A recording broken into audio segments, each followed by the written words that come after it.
The church today isn't as sure-footed in culture as it used to be. More people identify now as non-religiously affiliated in the West than at any other time in our recent history. Churches are closing at an alarming rate, and many churches are a boiler breaking down away from closing their doors entirely. And this has led to a lot of churches being caught in a state of crisis management for so long that it seems impossible to know how to break that cycle. But please don't lose hope, because there is a way out, and I can't wait to talk to you about it. My name is Mike, and I'm one of the founders of Church Helper, and our mission at Church Helper is to help churches make every decision on purpose, because we believe that when a church makes intentional and purposeful decisions, more people get to know Jesus.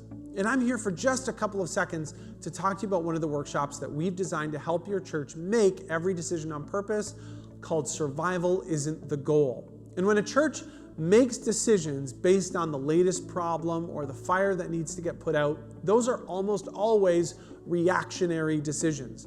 For example, if a congregation finds themselves short on their yearly income projections, they might throw a fundraiser or appeal to the congregation for more funding. And this might work for a little while, but long term, it's going to make people feel discouraged and exhausted, and will force you to think of something else that's different and new.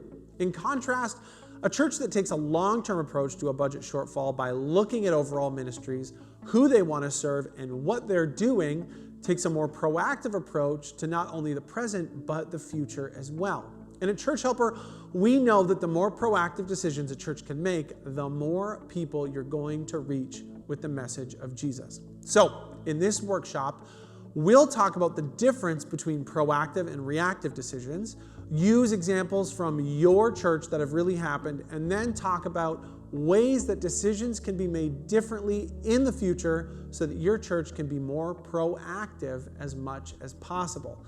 And by the end of the workshop, you'll have a framework for proactive decision making, as well as know the red flags to look out for when you start to make reactive decisions. So click the link below to get in touch with us with any questions or to book a workshop date. I can't wait to talk to you really soon.